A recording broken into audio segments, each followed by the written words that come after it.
நிழல் பிரிவதில்லை தன் உடலை விட்டு, அது அழிவதில்லை கால் அடிகள் பட்டு.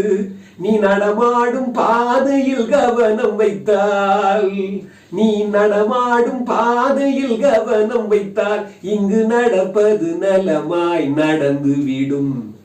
ஏமாற்றாதே ஏமாற்றாதே. பாருங்க, நிழல் பிரிவதில்லை தன் உடலை விட்டு. நீங்க வெளிச்சத்தை நோக்கி போகும்போது என்ன ஆகுது? நிழல் பின்னால விழுது.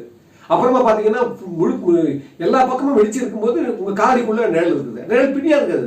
மறுபடியும் வந்து வெளிச்சு வரும்போது மறுபடியும் நிழல் வந்துடும். அப்போ நிழல் பிரிவதில்லை தன் உடலை விட்டு. இங்க வர நிழல் சொன்ன உடனே ஒரு ஞாபகம் வருது. எனைப்பகை உற்றாரும் உய்வர், வினைப்பகை வீயாது பின் சென்று ஆடும் சொல்லுவார். பாருங்க, எந்த பகை வேணாலும் வந்து பாருங்க, நீங்க வந்து உங்களை விட்டுருவாங்க. வினை, நீங்க செஞ்ச வினை இருக்க, அந்த வினைப்பகை உங்க காரிலே ஒளிஞ்சிட்டு இருக்கும் அப்படின்னு. அதுல அது சொல்லுவாரு, தீவினை செய்தார் கெடுதல்